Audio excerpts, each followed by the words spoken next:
Next అమ్మతోడు మా కుటుంబాన్ని చీల్చింది జగనన్నే, అందుకు సాక్ష్యం దేవుడు నా తల్లి విజయమే, నాకు అన్యాయం చేసినా పర్లేదు ప్రజలకు మేలు చేస్తారనుకున్నా. ఆంధ్ర రాష్ట్రాన్ని భాజపాకు బానిసం చేశారు. సీఎం అయ్యాక ప్రత్యేక హోదా కోసం మాట్లాడలేదు. కాకినాడలో పీసీసీ అధ్యక్షురాలు షర్మిల ధ్వజం. కాంగ్రెస్ పార్టీ ఆంధ్రప్రదేశ్లో నా కుటుంబాన్ని చీల్చింది సీఎం జగన్ అన్నారు. నిజానికి రాష్ట్రం ఇలా దయనీయ స్థితిలో ఉందంటే కారణం చంద్రబాబు జగన్.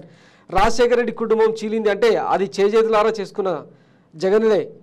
దీనికి సాక్ష్యం దేవుడు నా తల్లి రాజశేఖర రెడ్డి భార్య విజయమ్మ నా యావత్ కుటుంబం అని చెప్పి ఆమె నిన్న ఎమోషనల్ ఒక డ్రామా పండించే ప్రయత్నం చేసింది.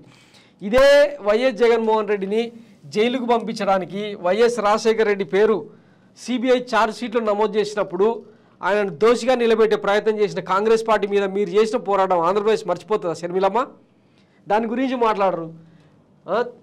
రాజశేఖర రెడ్డి గారి కుటుంబం చీలింది అంటే అది చేతులా చేసుకున్నది జగనన్న గారు.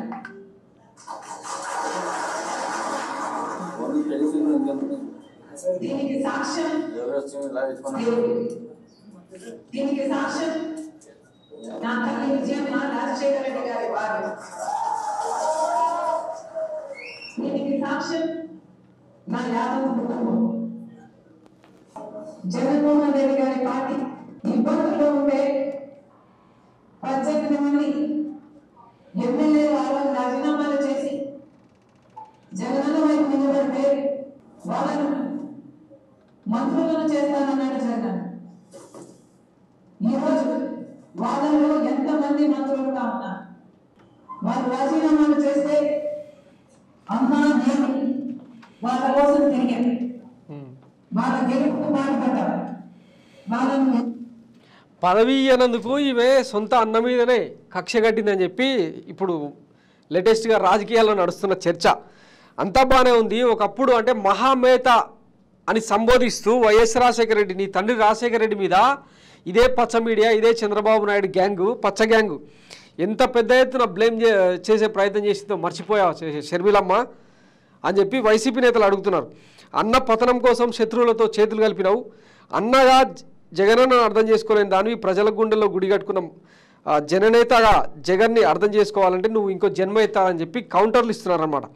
వాస్తవానికి అప్పట్లో కేవలం జగన్ ఓదార్పు యాత్ర చేస్తున్నాడు అన్న ఒకే ఒక్క కారణంతో సోనియా గాంధీ ఇచ్చిన ఆదేశాలతో defeat him either destroy him అని చెప్పి ఒక నినాదం ఇవ్వడంతో మొత్తం ఆంధ్రప్రదేశ్ కాంగ్రెస్ మొత్తం కలిసి ఏకాకిని చేసిన సందర్భాన్ని మర్చిపోయారా? ఆ తర్వాత జగన్ ఏ కోశాన కూడా లొంగకపోవడంతో ఆయన మీద లేనిపోని కేసులన్నీ పెట్టి అక్రమ కేసులు ఎన్నో పెట్టి 16 నెలలు జైల్లో పెట్టి ఇదే చంద్రబాబు చిదంబరంతో చీకటి ఒప్పందం చేసుకొని అంటే జగన్ను లోపలిస్తే తప్ప ఆంధ్రప్రదేశ్లో మీకు నూకలు ఉండవని చెప్పి చెప్పడంతో ఆయన అరెస్ట్ చేసింది నిజం కాదా? మరి ఈరోజు ఆ అక్రమ కేసులన్నీ ఏమైపోయినాయి? ఇదే కేసులో కీలకంగా వ్యవహరించిన మాజీ ఐపీఎస్ జేడీ లక్ష్మీనారాయణ ఏమన్నాడు? 1500 కోట్లకు మించి అవినీతి జరగలేదు కానీ 1,00,000 కోట్లని ప్రచారం చేసిరని ఆయన నోటి నుంచో విన్నారు కదా. మరి ఏమైనాయి? ఆ ఆస్తులన్నింటిని అటాచ్ చేసిండ్రు అది అని చెప్పి కూడా మాట్లాడింది కదా. నీ తండ్రిని నీ సొంత తోడబుట్టిన రక్తాన్ని అవమానిస్తుంటే నువ్వు పోయి ప్రతిపక్షాల చేతుల్లో పావుగా మారింది నిజం కాదా?